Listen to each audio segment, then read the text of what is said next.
Go. Good morning, everybody. Welcome to day 4. Happy birthday, Kevin. Have a great day. We're thinking about you, Mom and Dad. They get all their nets out and they put them in a semicircle. It's about 1 meter long, the nets. That's about a half a mile. And they put it in a big semicircle with a kerosene lantern on a buoy at each end with a red light so you could see where the end is. Then they went up into the sea, to the Jordan River up in the north, and they tied their boats to the bushes and they had dinner. We ate pita bread and tomatoes and hummus, and they were yelling back and forth to each other. They're big muscular guys. And they're out here 16 hours it takes. By the time they get out here in the morning and the night and get back to sell their fish, it's a 16-hour day. Big tough guys, smoking cigarettes, yelling back and forth, picking branches off the bushes for toothpicks, And I just realized, oh my goodness, I'm out here with Peter, Andrew, James, and John. That's who these guys are. They're Jewish fishermen out here, rough, tough guys, yelling back and forth in Hebrew. I'm out here with those apostles. Dan always likes me to tell this part. While we were out there, and I think with the boats tied, I said to the guys, we've been out there about an hour or so now. I said, what do you do if you have to go to the bathroom when you're out here on this boat? He said, oh, here, I show you. And he goes over to the edge and unzips it. And at the same moment he's doing that, the other guy takes the coffee pot and he scoops out the water for the next pot of coffee. And I said, I'll wait for the next brew, I'm not taking this one. You just realize how earthy Jesus was, how real it is. Another time, Janet, I always try to get out of this, and Janet makes me tell this too. How the way the incarnation just strikes you as you're here. I walked out in the morning at 5 one time and walked all along the beach. And I didn't think about maybe I'd have to use the restroom. And sure enough, I got way far away. I'm out on the beach. There's nothing out there. And nature calls, and it was not going to be ignored. So I said, oh my goodness, now what am I going to do? So I went and found a bush off on the side, and I went and squatted in the bush. And when I'm done, I figured now there's no toilet paper. I picked a few good leaves, and I used the leaves. Hoping, of course, that they weren't some kind of Israeli poison ivy. And I stepped out of the bush, and it just hit me like a thunderbolt. This is what Jesus did every single morning. Jesus didn't have the Ron Beach Hotel to wake up in. Jesus didn't go with toilet paper in the restroom and showers. Jesus walked along the shore.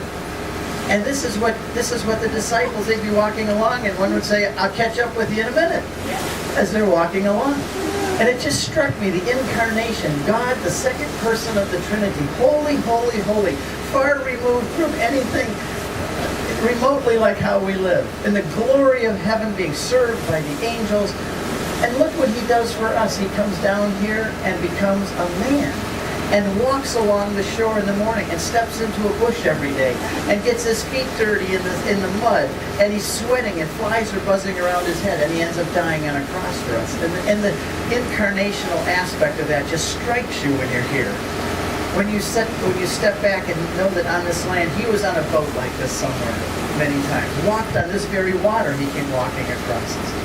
But the condescension, it's called the condescension of God to leave heaven and come down and live here and live like us on this earth.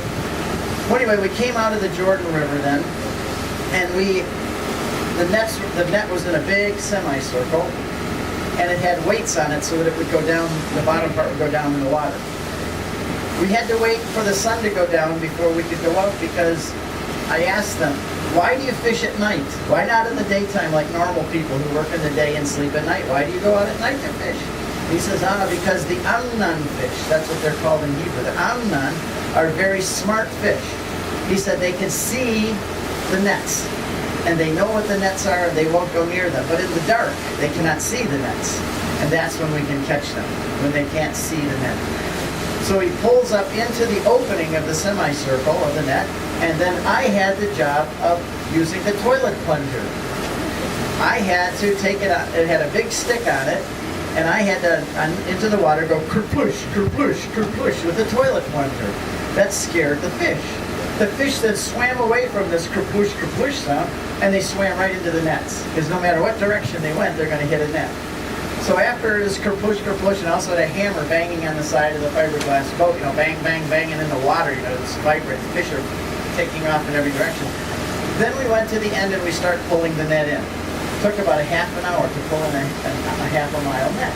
And as we're pulling it in and pulling it in there, oh, there's a big fish in the net. We pull him off and throw him in the bottom of the boat. We pull it in, oh, there's another big fish and throw him in the bottom of the boat. By the end of the night, we're up to our knees in fish, because it's not like you put them in little baskets, just throw them into the boat.